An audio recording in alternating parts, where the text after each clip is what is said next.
A la escuela llegan chicos con historias muy diferentes y uno puede preguntarse, bueno, ¿qué hace la escuela con eso que llega diferente? En la mayoría de los casos probablemente trata de integrarlos, de incluirlos, de darles una educación común que los habilite a un futuro mejor, y en otros casos no. Me parece importante detenerse y pensar otras alternativas. Es interesante revisar la historia de la escuela común, cómo cambió para que pudieran educarse todos, ricos y pobres, hombres y mujeres, blancos, indígenas y negros. También habría que revisar las deudas pendientes. ¿Qué hacer para que la escuela sea realmente común? ¿Qué hacer para que sea realmente hospitalaria para todos?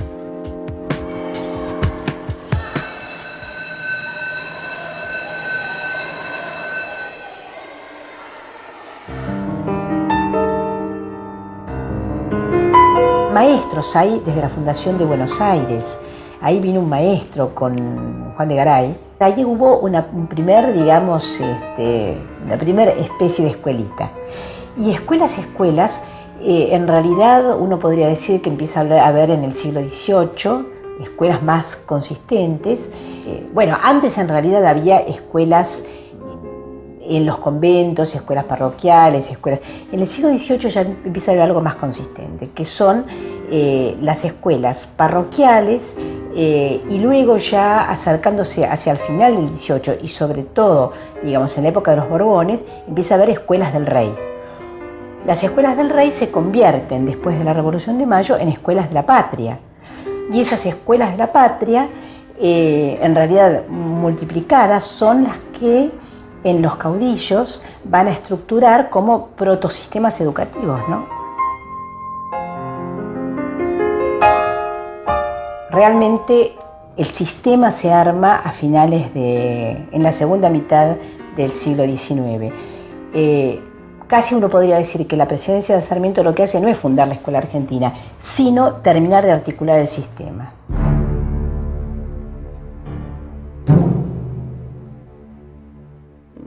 Las primeras formas de escuela eran bastante distintas a las actuales. Por un lado, la mayoría de los docentes eran varones. Y esto es un cambio muy importante porque las mujeres estaban fuertemente excluidas del acceso a ciertos saberes como la lectura o la escritura. Los alumnos también eran en su mayoría varones. Muy pocas mujeres podían concurrir y además de varones había que cumplir con una serie de requisitos. Había que ser blanco, había que ser católico, había que ser en lo posible hijo de españoles. La mayoría de la población no tenía acceso a esta cuestión y muchas veces hasta eran sancionados. Hay una anécdota que nos gusta contar, un poco terrible, pero que en algún lado sirve para pensar la historia de la educación argentina. En Catamarca, un negro liberto, Ambrosio Milicay, fue castigado en la plaza pública por haberse comprobado que sabía leer y escribir.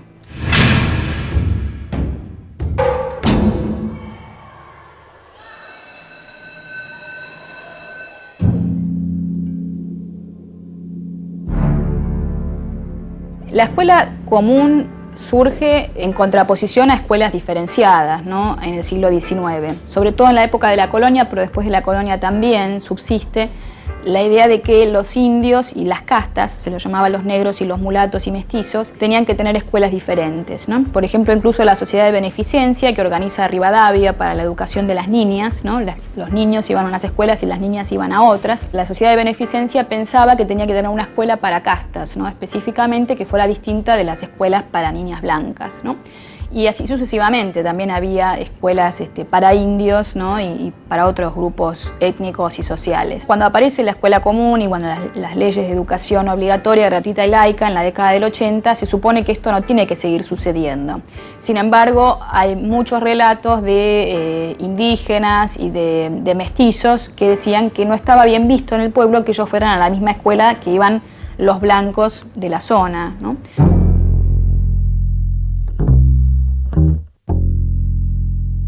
La educación común históricamente tenía que ver con la educación de los comunes. ¿Quiénes eran los comunes?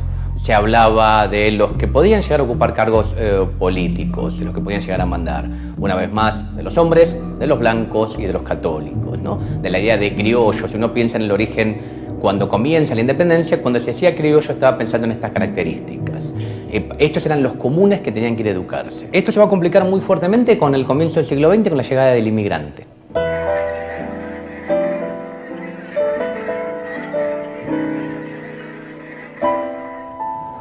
Mi nombre es María Pilar Pérez de Lázari.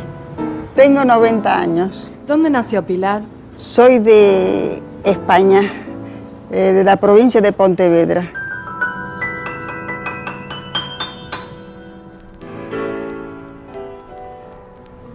¿Cuándo llegó a la Argentina? En 1919. ¿Cuántos años tenía? 7 y medio. Cuando vine de España, fui a parar a casa de unos tíos y mis primos se reían de mí cuando yo hablaba. Entonces me emperraba y no hablaba más. Mi padre en España nos enseñaba, nos decía que cuitelo, no se dice cuchillo, no se dice cuitelo, porque hablamos todo en gallego allá, ¿no? ¿Había otros compañeros inmigrantes? De Rusia también había Kamenetsky, Doktorovich, me acuerdo de los apellidos todavía, de rusas, ¿no? De judías, realmente, ¿no?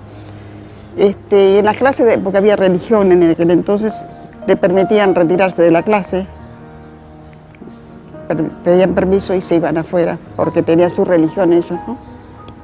El mejor recuerdo es de acordarme de mis profesoras, sobre todo de Alicia Moro de Justo, que era una de mis profesoras más admirables, por lo que nos decía. Nada de pintura, nada de esto, de aquello. Si tienen frío, medias de lana, nada de media de seda. Usábamos guardapolvo, pero dentro de la escuela.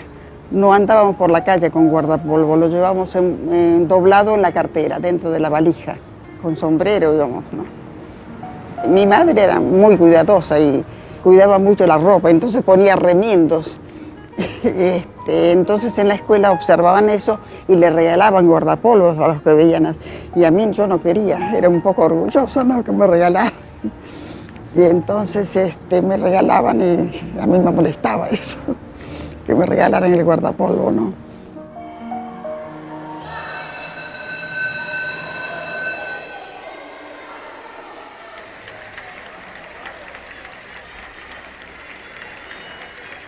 La inclusión de la mujer en la escuela argentina es una historia complicada y difícil como en el resto de los países del mundo. Cuando surge el sistema, van a empezar a bregar por una educación, por lo que se llamaba la coeducación.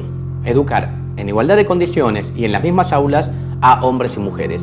La ley 1420 establece que en lo posible las escuelas serán mixtas, por lo menos hasta cuarto grado. Y a su vez que las clases, en caso de ser mixtas, tenían que estar a cargo de maestras.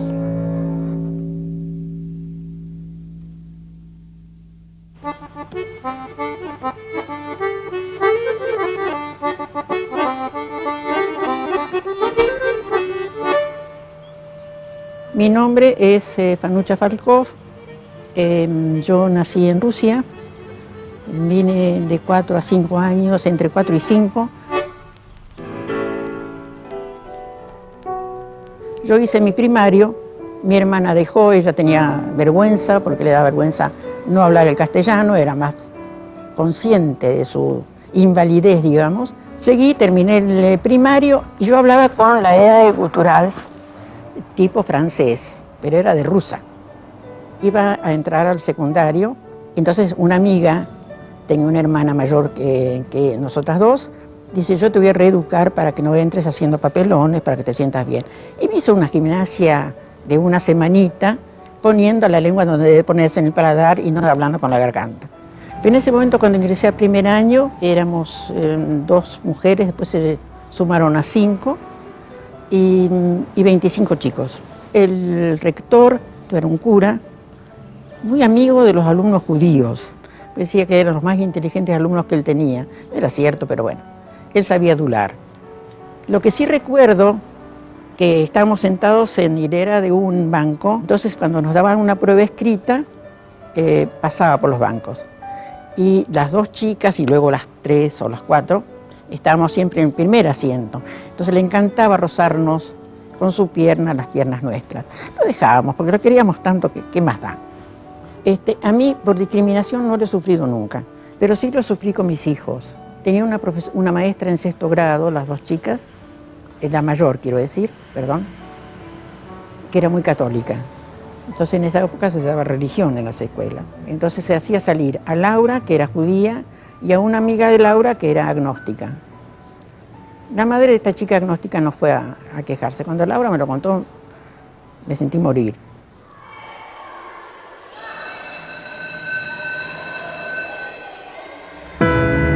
Las escuelas diferenciales, las escuelas especiales, las escuelas para retardados, las escuelas paranormales, las escuelas para problemas con niños con dificultades de aprendizaje, etc., están casi en el origen del sistema y en algún lado son la contracara del modelo de inclusión.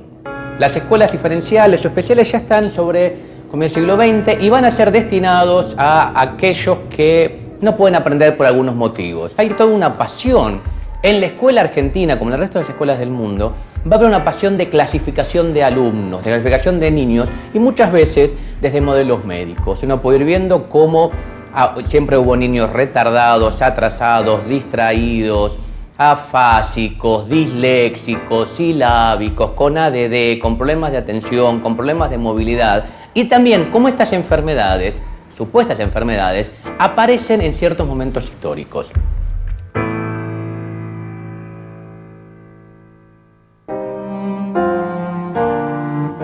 Mi nombre es Franco, fui al secundario, fui a la escuela Doctor Victorino de la Plaza, Comercial 84, en Salta, provincia de Salta.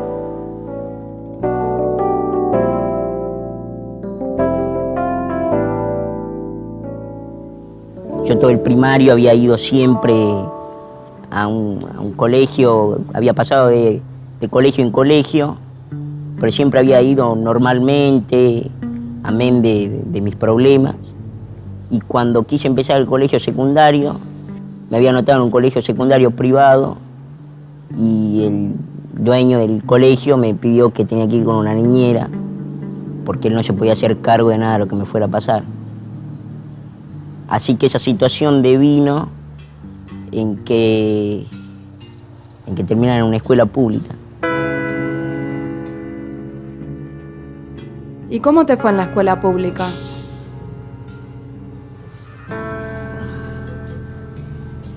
No, bueno, bien. Qué sé yo, con los problemas normales que supongo tiene cualquier persona que tiene las complicaciones físicas que tengo yo. No sé, nunca tener un baño adaptado.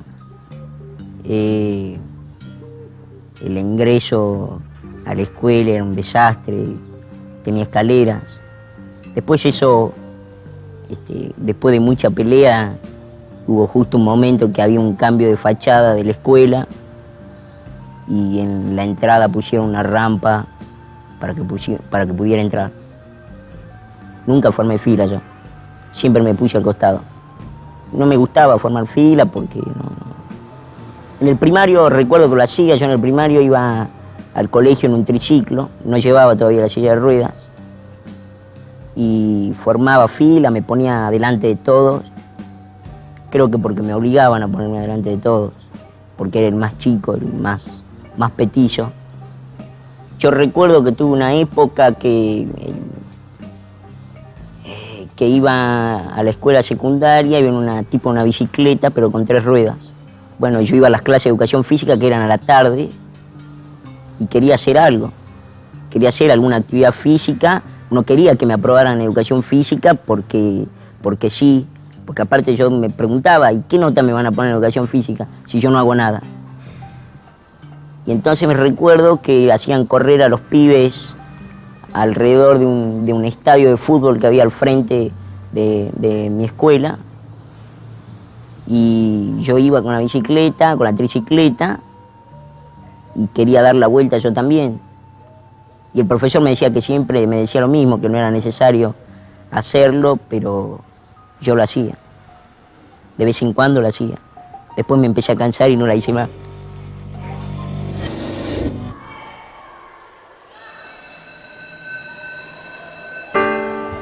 El cuerpo siempre es problemático en la escuela, ¿no? La escuela tiene una función muy importante que es educar a los cuerpos, ¿no? Por ejemplo, enseñar a sentarte, enseñar a estar 8 horas callado y sentado y escuchando a alguien. Esto, dicen muchos, bueno, fue la condición para que, por ejemplo, pudieran haber industrias, fábricas, ¿no? Que, bueno, ¿cómo haces que una población campesina o de una urbana indisciplinada de pronto, bueno, pueda bancarse estar 8, 10 horas o 12 horas trabajando sin protestar, sentado frente a una máquina? Bueno, la escuela tuvo un papel importante en disciplinar a los cuerpos para que aceptaran estas otras formas de relacionarse con otros, de estar en el mundo simplemente, ¿no? La escuela hizo esto de muchas maneras, ¿no? Corrigiendo las posturas, planteando, bueno, cuál es la forma correcta de agarrar el lápiz y de escribir, la cuestión de tomar distancia, formar filas, estar todos sentados frente a un pizarrón con la vista adelante y sin mirar al compañero.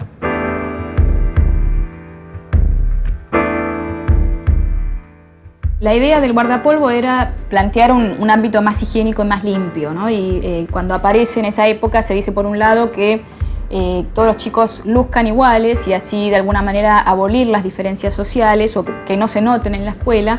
Y por otro lado también está esta idea de protegerlos de los microbios, ¿no? Esta idea de, bueno, de la limpieza moral y sanitaria, ¿no? De la población.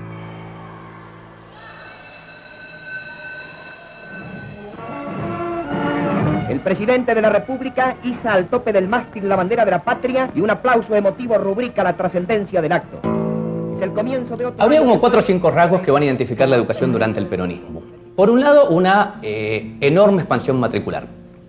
Nunca el sistema educativo escolar se expandió tanto como durante el peronismo, ¿no? En ese momento logra alcanzar la alfabetización masiva infantil, se masifica la escuela media y comienzan los fenómenos de masificación de la escuela, de la universidad, ¿no? O sea, conviviendo con el discurso de alpargatas y libros, ¿no? Uno puede ver cómo la escuela argentina se expande enormemente. El peronismo va a intentar cambiar algunas formas curriculares y en algún lado lo que uno puede plantear es que va a haber un intento, al menos un intento, en algún lado muchas prácticas, de incluir dentro de la escuela lo que podemos llamar los saberes plebeyos, la cultura plebeya, o sea, los saberes de los sectores populares, de los sectores bajos, saberes que hasta entonces no gozaban del derecho de ser saberes escolares, de ser saberes que enseñaban en la escuela. El general Perón, concreto de la patria en su niñez y su juventud estudiosa... Lo que hace realmente es cumplir con la utopía de Sarmiento, es decir, que la escuela llegue al conjunto, que la escuela nunca se extendió más el sistema educativo que durante el peronismo. Así que en ese sentido podemos decir que fue realmente democrático. En otro sentido no fue democrático, porque al mismo tiempo lo que hizo fue tratar de introducir dentro de las escuelas la idea de un Estado benefactor, de figuras importantes, de líderes, pero sobre todo hacia los años 50 empieza a haber una introducción de la doctrina peronista adentro de las escuelas. Y especialmente después de la muerte de Evita, lo que hay es una introducción muy, muy fuerte de la doctrina peronista, la obligación de afiliarse de los docentes, etc.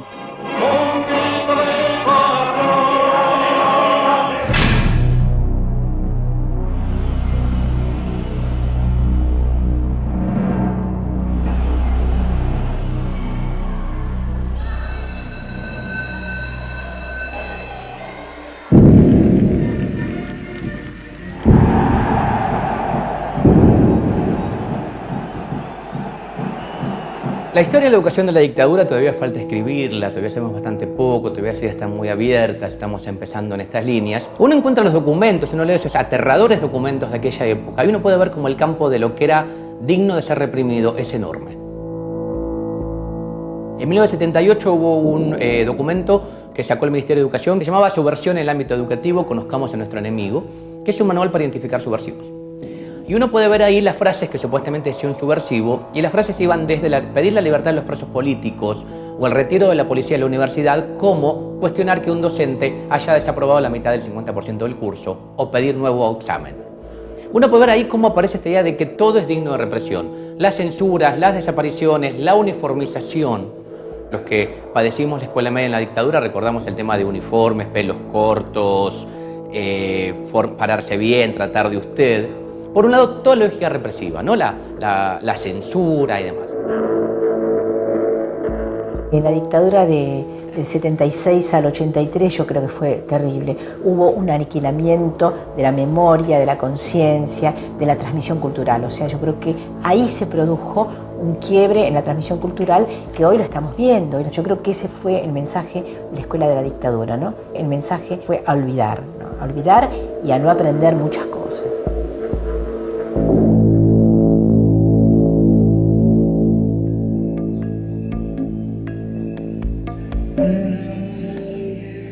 Me llamo Alejandro Giga, tengo 37 años. La primaria la hice entre los años 72 y 78. Me acuerdo que en Jardín de Infantes, cuando yo era muy chico, todavía tenía 3 años, mi vieja me tuvo que sacar del jardín donde iba porque había un nene que me pegaba porque decía chino, chino y me pegaba. O sea, lo que me quedó claro es que me pegaba porque tenía cara de chino o de japonés. En la primaria recuerdo un suceso donde alguna vez me decían chino y me enojaba, y entonces algún maestro me decía, pero es todo un orgullo ser hijo de japonés porque Japón es una potencia y qué sé yo. O sea, el tema de la discriminación por la sobrevaloración, ¿no? Entonces vos estabas sobrevaluado, te decían, ah, vos sos hijo de japoneses, tenés que ser perfecto. O sea, parecía que estaba esa identificación siempre, ¿no? Y eso molesta, es muy molesto, pues bueno, ya de antemano te obliga.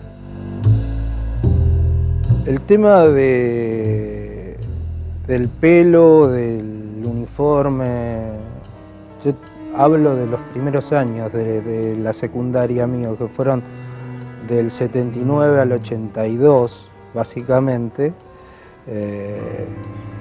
Tenía que ver más que nada con una cuestión, yo supongo, de algún tipo de arbitrariedad, de cierto autoritarismo donde la norma era 2 dedos arriba del cuello de la camisa, el pelo, y el fundamento de la norma estaba siempre oculto, o sea, nunca era manifiesto.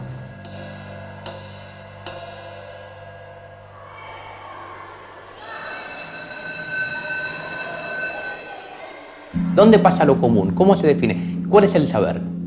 ¿Cuál es la segunda lengua que enseñan en la escuela argentina? ¿El guaraní o el inglés? ¿Sí? ¿Cuál es la música que escuchan en la escuela argentina? ¿A Mendelssohn o a los pibes chorros? ¿Sí? ¿Qué es lo que hay que leer en la escuela? ¿La razón de mi vida o el Quijote? De distintas formas lo que se está planteando es esta idea de qué es lo que tiene que ser lo común. Lo común es lo que de otra forma no se accedería, o lo común es lo que la cultura de los sectores bajos, sectores populares. Es un gran tema de debate actual. La Escuela de la Democracia tuvo muchos logros. A la escuela secundaria entraron muchos chicos que antes no entraban, por ejemplo, pero las deudas con los docentes y con los chicos todavía son enormes. Hay que apoyar las cosas que hace la escuela de incluirlo. La sociedad argentina se volvió una sociedad muy despiadada en muchos aspectos, que mata de hambre literalmente a muchos chicos, que excluye a muchos otros, aunque no los mate de hambre, pero que también les provoca heridas muy profundas.